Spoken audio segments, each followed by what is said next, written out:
Сәлем достар, сіздермен бірге Рафат. Бүгін біз Росомаха деген комиксқа сапар шегетін боламыз. Росомаха өздеріңіз білетіндей кек алушылар Люди Икстің қаһарманы.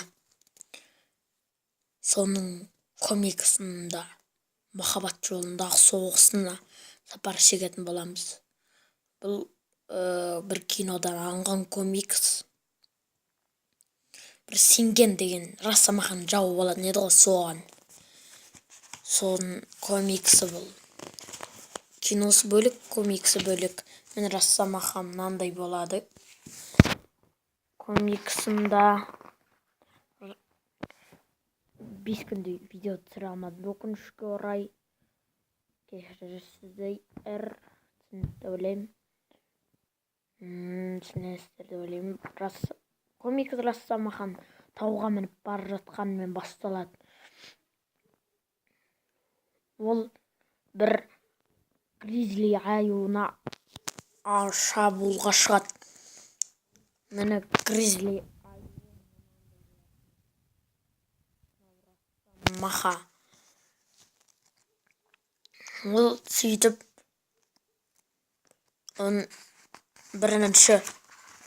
бірден қолын кесті. Отырсыздар ғой, мен осылай қолын кешіреді.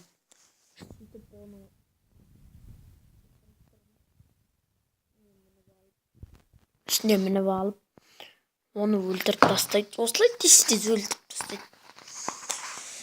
Сөйтіп ол не істейді?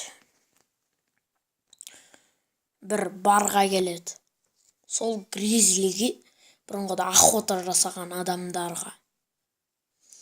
Сөйтіп соның бастығына айтады: бері келші досым, сенімен сөйлесуім керек, полицияға кеттік дейді. Сөйтіп неге дейді? Сонда сен анау атқан аюың туралы айтасың дейді. Өйтегі деп Росомахан бетінен бір ұрады. Мынандай пиво ішіп тұрған ғой, мен. Анау шал сол. Сөйтіп Росомаха айтты сол кезде: мен сені басқаша істейді деп ойлап едім деп атқанда, Асано деген дос болады. Сол оны алып кетеді сол жерден.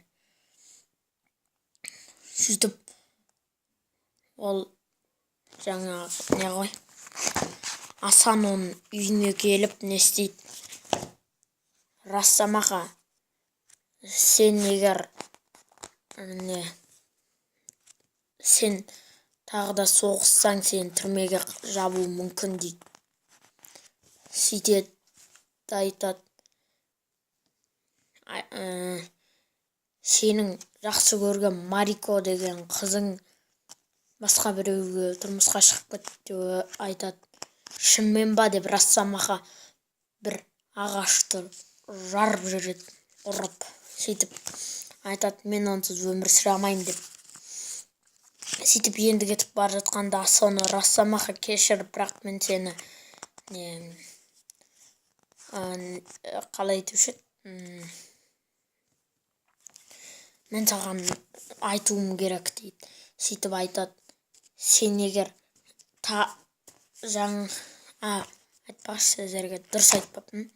Айтады: ол Мариконың әкесі өте қауіпті адам, Яшит деген кланның бастығы.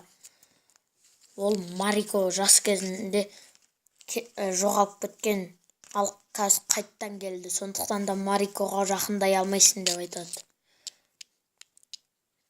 Көреміз деп енді кетіп бара жатқанда Асан айтады: Росомаха, мен саған айтуым керек. Сен егер тағы да заңға қарсы шықсаң, мен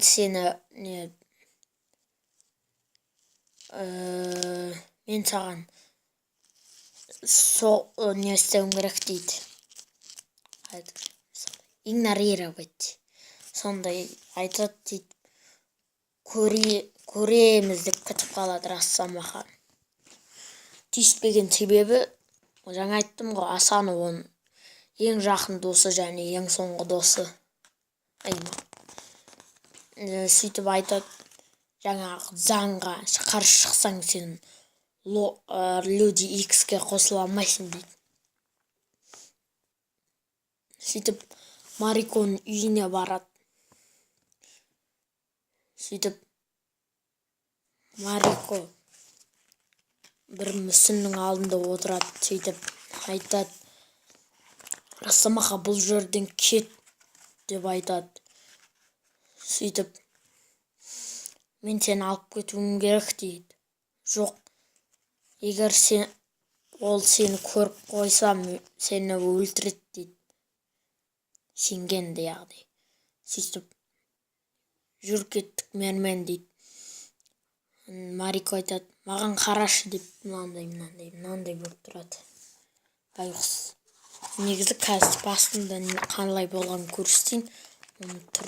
Міне мынандай болған. Білмеймін, маған жоқтың алып тұрған жақсы шынымды айтсам. Шынымен достар. Білмеймін енді. Осындай да махаббаттар болады да. Не істейміз? Сөйтіп мынандай алтын қылыш көрсетеді. Сөйтіп оны айтады, оған достойный ғана ала алады деп айтады.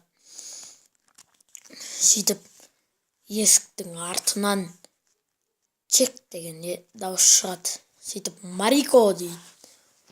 Ол күйеуі болады. Анау тұрған күйеуі, сен әйел үйде отыр деп айтып едім ғой дейді.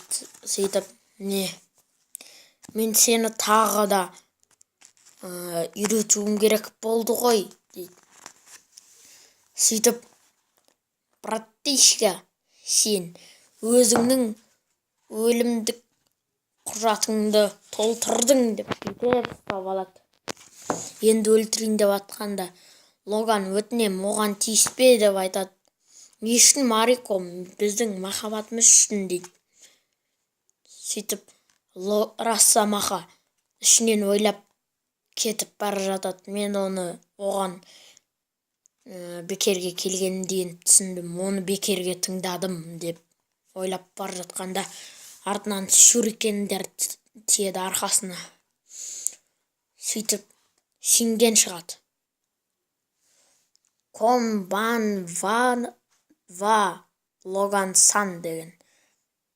Хайз ме десете. Яғни оқи алмаймын да достар. Өте қиын сөз. Яғни ол қайырлы кеш, Логан мырза дейді. Мен сенген мынандай. Ортасында отырған көріп тұрсыздар ма? Сол адам. Сіз менің үйіме рұқсатсыз кірдіңіз, сондықтан да сізді не істеу керек дейді. Үйрету керек дейді. Әке, өтінем дейді. Тыныш отыр, бала деп айтады. Сөйтіп, сен нағыз қылышқа лайық емессің деп, мынандай ағаш қылыштармен соғысады. Сөйтіп Росомаха ішінен ойлайды, менің қолыма қылыш алғанымнан 1 жылдай өтіп кетті. Мен жақсы болғам, бірақ сенген мастер дейді. Ол мойнынан ұрады. Мен тыныс ала алмай қанмен жөтелемін дейді. Мен былай. Көріп отырсыздар ма? Қай жерінде? Мен. Сөйтіп Росомаха лақтырып жібереді. Сөйтіп не істейді? Тырнақтарын шығарады да сенгеннің басын былай кешіреді дейді. Шекесінен бейді. Сөйтіп не істейді? Сенген арқасынан ұрады. Оның соққысынан бел ауырады. Маған не деседі? ауыр болып атқан жоқ, бірақ аяқтар жүрмей қалады дейді деп ойлап жатады ішінен. Сөйтіп позор болдым ғой деп адамнан ұтылып deyip не істейді. Шынымен де ұтылып қалады. Көрдіңіздер ме? Анау Росомаха сенген бір тепті. Талып түсті Росомаха.